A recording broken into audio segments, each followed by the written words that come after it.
super exciting experience. Most of the time we're traveling to New York, or the last tournament was in Vegas. So I'm born and raised in Florida, so to be able to have a tournament in my home state, have a lot of family and friends come and kind of just represent our home state and show everyone like what we have to offer here is a super exciting thing. It's hard to even call it a job. You know what I mean? Because I'm sure people have heard the saying like if you love what you do, you never really consider it work. And for me, I never thought that it would come to this level and be able to do this and make money, have a career, and be able to financially take care of myself and just from playing the game. So it's a dream come true. It's something I don't I love it. I don't take it for granted. And like I said, it's really just a dream come true, and I love it.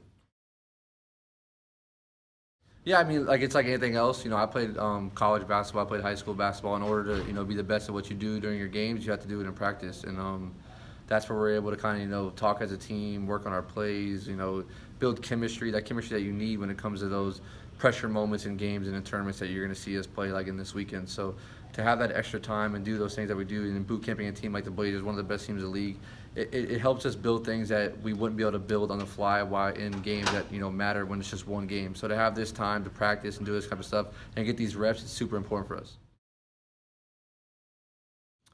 If you just look, the proof is in the pudding. I've been playing video games and esports for over 10 years, and I remember when I first started, making no money, just traveling to play for the love of it.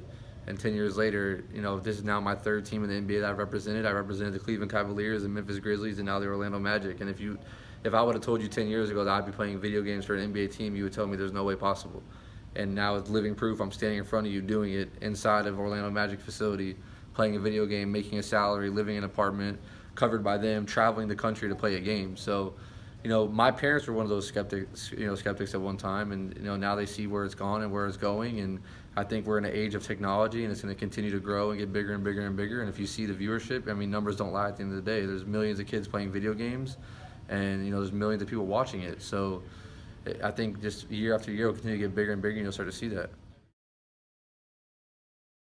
Oh, a dream come true. I'm born in South Florida, born and raised. I'm from West Palm Beach. So, me personally, I've always been a big Miami Heat fan, but I always followed, any Florida team. I was always a part of that. So, going away to Cleveland year one and Memphis, it was a little tough for me because I always wanted to represent my home state. So, to be able to, get traded here and represent my home state, I love it. I love Florida. Like I said, born and raised. I love being here and be able to, do my job and be home, but not exactly home, and just represent, the state of Florida. I love it.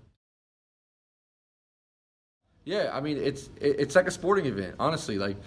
Emotions are high. There's gonna be a lot of trash talk. There's gonna be a lot of fans. It's a lot of there's a lot of money on the line. It's $180,000 tournament, $90,000 the first place. To play a game for us, it's still crazy to us. So people just watching it, you're gonna be on the edge of your seat. You're gonna see a lot of rivalries. For us, our first round matchup is against Memphis. That's a team that I got traded to, and they have a player from Orlando that got traded there. So there's gonna be a lot of trash talk, a lot of rivalries, a lot of storylines. So there's a lot in between the lines that when you go to these events, you'll see, and it's super exciting. Yeah, well, a lot of these, a lot of people don't know, these are guys that we've played with for years, before there was even an NBA 2K league. So there's a lot of past, there's a lot of history between us. So, we're competitive, but at the end of the day, it's all love. We like to just, throw jabs here and there and make it fun, because at the end of the day, like you said, we're playing a video game, so we have to have fun doing it. So, sometimes it's strategical, sometimes it's not, but at the end of the day, like I said, it's all love. We just like to have fun. Anything else you want to add? No, just email shout out to Orlando Magic. Thank you guys for everything. And make sure to tune in and watch us Thursday night, 10 p.m. against the Grizzlies in our first round.